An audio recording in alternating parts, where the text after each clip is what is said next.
ఏలూరు జిల్లా నూజివీడు మండలంలోని పలు గ్రామాల్లో వ్యవసాయ సంబంధిత కేబుల్ వైర్లు దొంగలిస్తున్న ముగ్గురు దొంగలను ముసునూరు పోలీసులు అదుపులోకి తీసుకున్నారు. ఈ విషయం గురించి నూజివీడు డీఎస్పీ వి ప్రసాద్ మాట్లాడుతూ నూజివీడులోని పలు గ్రామాల్లో కేబుల్ చోరీ జరుగుతున్నట్లు కంప్లైంట్లు రావడంతో ఏలూరు జిల్లా ఎస్పీ ప్రతాప్ శివకిషోర్ ఆదేశాల మేరకు కొన్ని బృందాలను నిఘా కోసం ఏర్పాటు చేయడం జరిగిందని, అందులో భాగంగా కేబుల్ చోరీలకు పాల్పడుతున్న ముగ్గురు పూజారి ప్రభుకుమార్, కవి జశ్వంత్ కుమార్ నిందితులను అదుపులోకి తీసుకున్నామని, వీరు ఏలూరు జిల్లా ఏలూరు పట్టణంలోని వైఎస్ఆర్ కాలనీ వాసులుగా గుర్తించామన్నారు.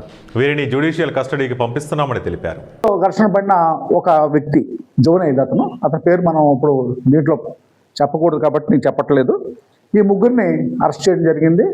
ఈ ముగ్గురు ఈ ప్రాపర్టీస్ని ఏం చేస్తున్నారంటే కాల్ చేసేసి దీంట్లో A4 అయిన అబ్బు శ్రీనివాసరావు అని 52 సంవత్సరాల మదీనా కాంప్లెక్స్ వారికి అమ్ముతుంటే అతనేమో దీన్ని రిసీవ్ చేసుకొని అతను వేరేగా దీన్ని అమ్మడం జరుగుతుంది. కాబట్టి అతను కూడా దీంట్లో ముద్దాయి కింద చూపించడం జరిగింది. రిసీవర్ని కూడాను చేస్తే ఈరోజు అరెస్ట్ చేసి మన జ్యుడిషియల్ కస్టడీకి పంపించడం జరిగింది.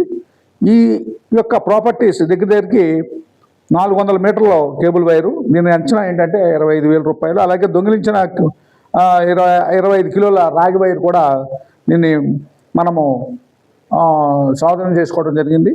అది కాకుండాను ఈ దొంగలు దీనికి ఉపయోగిస్తున్న బజాజ్ పల్సర్ మోటార్ సైకిల్ కూడా దీన్ని స్వాధీనం చేసుకున్నాం మేము. ఈ గ్రామ ప్రాంతాల్లో ఈ యొక్క ట్రాన్స్ఫార్మర్ థెఫ్ట్స్ కూడా ఎక్కువ జరుగుతున్నాయి. అవి కూడా రిపోర్ట్ అవుతున్నాయి. వాటి మీద కూడా నిఘా పెట్టాము. ఇన్ఫర్మేషన్ రాగానే దాన్ని కూడా వర్కౌట్ చేస్తామని చెప్పి నేను అందరికీ చెప్తున్నాను.